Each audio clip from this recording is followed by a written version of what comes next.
Hello, welcome to Anshika IAS Academy. We will study Tamil chapter number 13 of Tamilnadu Board History. Imperial Cholas. There are mainly 5 topics that we will cover. First, a brief history of earlier Cholas. Second, the military conquest and the achievements of Rajaraja first. Third, campaigns of Rajendra first and his accomplishments. 4, silent features of Chola administration. 5, literature, art and architecture of the Cholas. After the decline of the Sangam period, the Cholas became feudatories in Orayur. They became prominent in the 9th century and established an empire comprising the major portion of South India. Their capital was Tanjore. They also extended their sway in Sri Lanka and the Malay Peninsula. Therefore, they are called as the Imperial Cholas. Thousands of inscriptions found in the temples provide detailed information regarding the administration, society, economy, and culture of the Chola period. The founder of the Imperial Chola line was Vijayala. He captured Tanjore from Muttayars in 815 AD and built a temple for Durga. His son Aditya put an end to the Pallava kingdom by defeating Aparajita in the next Tonda Mandalam. Parataka first was one of the important early Chola ruler. He defeated the Pandyas and the ruler of Ceylon, but he suffered a defeat at the hands of the Rashtrakutas in the famous Battle of Tolkapiyam. Takkolam.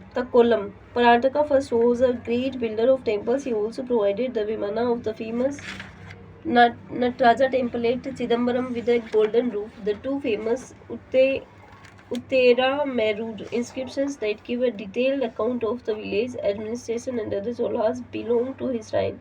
After a gap of 30 years, the Chola regained their supremacy under Rajaraja first 985 से 1014 AD. It was under Rajaraja first and his son Rajendra first that the Chola power reached its highest point of glory. His military conquests were the defeat of the Chera ruler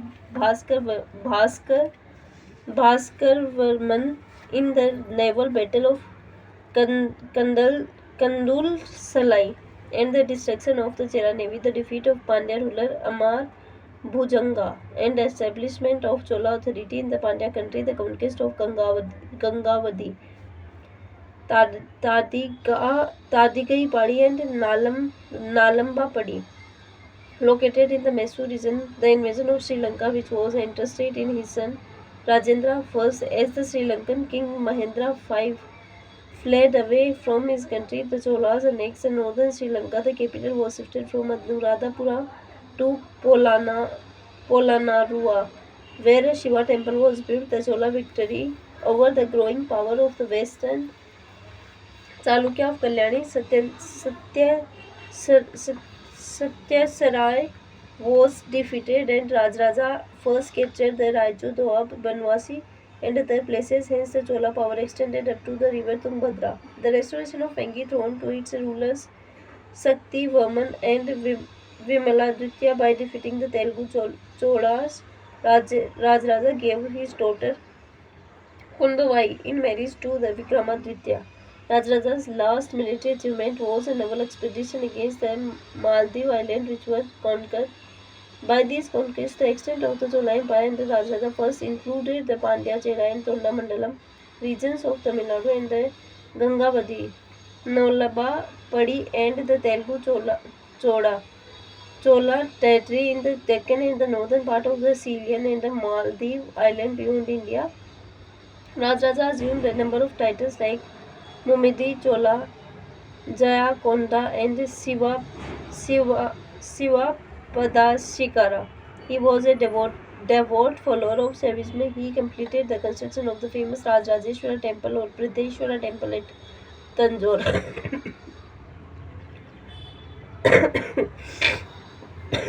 Sorry. Rajrajeshwara temple or Brideshwara temple at Tanjore in 1010 AD. He also helped in the construction of a Buddhist monastery at Nagapattinam. Rajendra I 1012 AD. Rajendra had demonstrated his military ability by participating in his father's campaigns. He continued his father's policy of aggressive conquest and expansion. His important wars were Mahendra V, the king of Sri Lanka, attempt to recover from the Cholas the north part of Ceylon. Rajendra defeated him and seized the southern Sri Lanka. Thus, the whole of Sri Lanka was made part of the Chola Empire. He reasserted the Chola authority over the Chena and Pandya countries. He defeated Jaysimha II, the Western Chalukya king, and the river Tumbhadra was recognized as the boundary between the Cholas and Chalukyas. His most famous military enterprise was his expedition to North India, the Chola entry. The Chola army crossed the Ganges by defeating a number of rulers. On its way, Rajendra defeated Mahipala I of Bengal to commemorate the successful North Indian campaign. Rajendra founded the city of Gangaikonda Cholapuram and constructed the famous Rajeshwaram temple in that city. He also excavated a large irrigation tank called Chola Cholagam Cholagammam. On the western side of the city, another famous venture of Rajendra was his naval expedition to Kadaram or Sri Vija. It is difficult to pinpoint the real object of the expedition. Whatever its objects were, the naval expedition was a complete success. A number of places were occupied by Chola forces, but it was only temporary and no permanent annexation of these places was contemplated. He assumed the title Kadaram Kondan. Rajendra first had put down all rebellions and kept his empire intact. At the death of Rajendra I, and the extent of Chola Empire was at its peak. The river Tungbhadra was the northern boundary. The Pandya Kerala and Mysore region, and also Sri Lanka formed part of the empire. He gave his daughter among Devi to the Vengi Chalukya prince and further continued the matrimonial alliance initiated by his father. Rajendra first assumed a number of titles, the most famous being Mudi Kondan, Gangai Kondan or Kadram Kondan, and Pandita Kolan. Like his father, he was also a devout Shiva and built a temple for that god at the new capital Gangai Konda Cholapuram. He made liberal endowments to his temple and to the Lord Nataraja temple at Chidambaram. He was also tolerant towards the Vaishnava and Buddhist sects. After Rajendra I, the greatness of the Chola power was preserved by rulers like Kolutunga I and Kolutunga III. Kolutunga I was the grandson of Rajendra I through his daughter Amang Devi. He succeeded the Chola throne and thus united the Vengi kingdom with the Chola empire. During his reign, Sri Lanka became independent. Subsequently, Vengi and the Mysore region were captured by the Western Chalukyas. Kolutunga first sent a large embassy of 72 merchants to China and maintained cordial relations with the kingdom of Srivija. Under Kolutunga III, the central authority became weak. The rise of the feudatories like the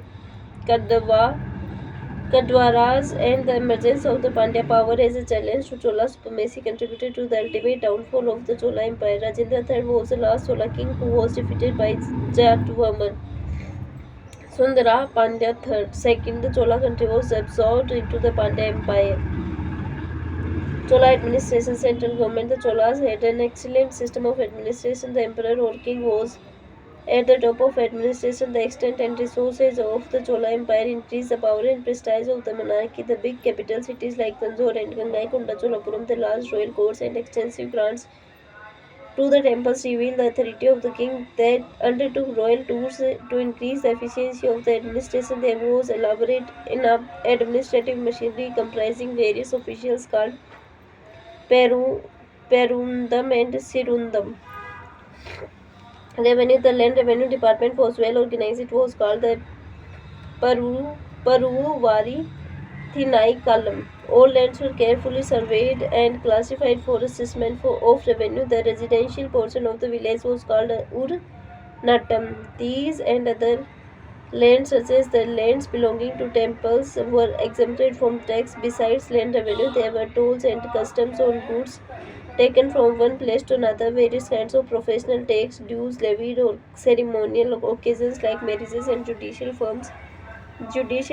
During the hard times, there were remissions of taxes, and Kolutunga first became famous by abolishing tolls and the title Sangam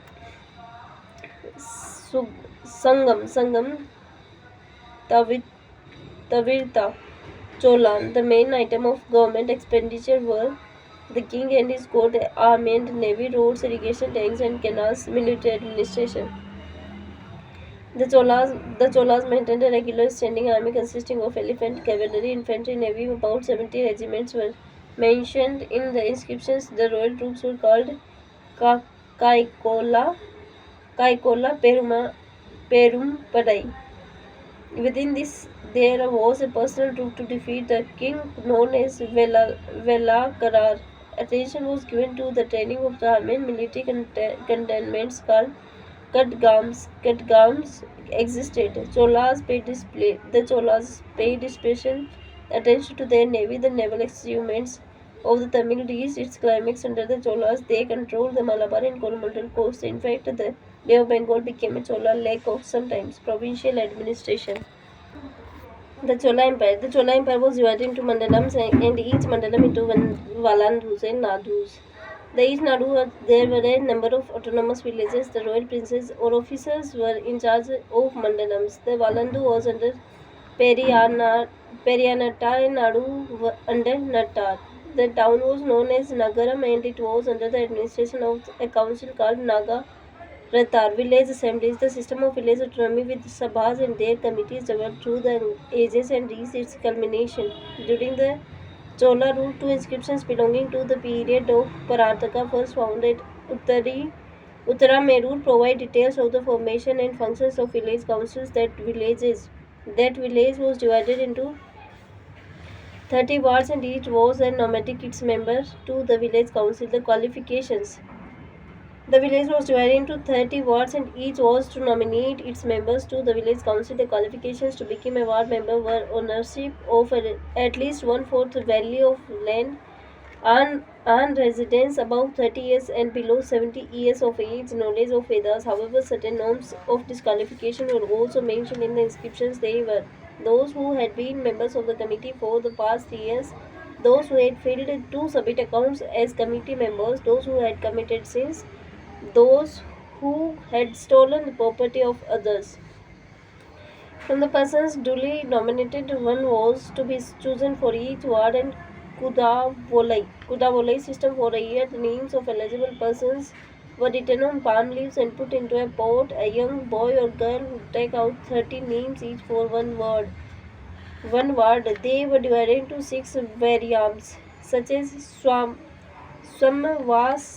Samvasravariam, Arivariam, Totavariam, Panchavariam, Ponvariam, and Puravuvarivariam to take up 6 different functions of the village administration. The committee members were called Varia Makkal. Varia Perumakkal. They usually met in the temple or under a tree and passed resolutions. Sorry for that. The number of committee and ward members varied from village to village. Socio-economic life. Caste system was widely prevalent during the Chola period. Brahmins and Kshatriyas enjoyed special privileges. The inscriptions of the later period of the Chola rule mentioned about 2 major divisions among the castes, Velalangi and Idangi caste. However, there was cooperation among various castes and subcastes in social and religious life. The position of women did not improve. The practice of sati was prevalent among the royal families. The Devdasi system of dancing girls attached to the temple emerged during this period. Both Shaivism and Vaishnavism continued to flourish during the Chola period. A number of temples were built with the patronage of Chola kings and queens. The temples remained centers of economic activity during this period. The mathas had great influence during this period. Both agriculture and industry flourished. Reclamation of forest lands and the construction and maintenance of irrigation tanks led to agricultural prosperity. The weaving industry, particularly the silk weaving at Kanchi, flourished. The metal work developed owing to great demand of images for temples and utensils. Commerce and trade were brisk with trunk roads or puruvelas, Puruvajis and merchant guilds. Gold, silver, and copper coins were issued in plenty of various denominations. Commercial contacts between the Chola Empire and China, Sumatra, Java, and Arabia were extensively prevalent. Arabian horses were imported in large numbers to strengthen the cavalry. Education and literature. Education was also given importance Besides the temples and matas and as educational centers, several educational institutions and also flourished. The inscription at Anairam, Tirumukundal and Tirubhuvanai provide details of the colleges excited in these places. Apart from the Vedas and epic, subjects like mathematics and medicine were taught in these institutions, and endowment of lands was made to run these institutions. The development of Tamil literature is its peak during the Chola period. Shiv Kashi Tamani, written by Tiru Tirutkardevar and Kundal Keshi, belonged to 10th century. The Ramayana, composed by Kamban and the Periyapuram Puranam and Tiruto Kondapuranam by Shekliar are the two masterpieces of this age. Jayanak Kondar's Kalinga Patturani described Kalinga war fought by Kolutunga first. The Muvarula. The Muvarula, written by Otakuttar, depicts of the life of three Chola kings. The Nala Vemba was written by Pugalendi.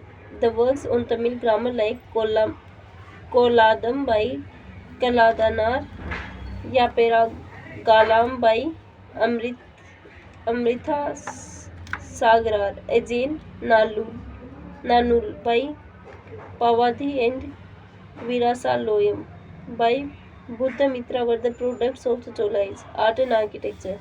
The Dravida style of art and architecture is its perfection. Under the Cholas, they built enormous temples. The chief feature of the Chola temple is the Vimana. The early Chola temples were found at Narthamalai and Kodumbalur and Puddukottai district and at Srinivasnallur in Tiruchirappalli district. The big temple at Tanjore, built by Rajaraja I, is a masterpiece of South Indian art and architecture.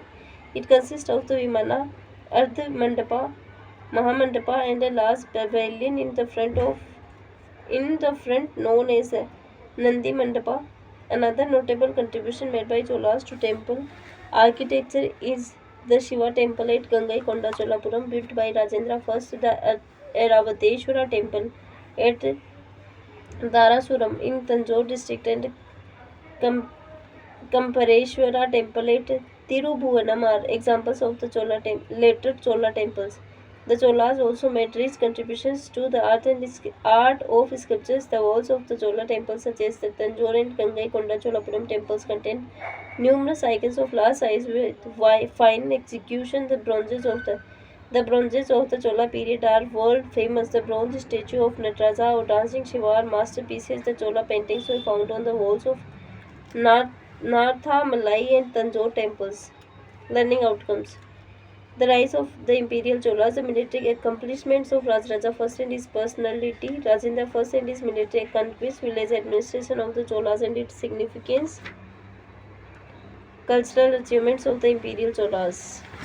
Okay, thanks for watching.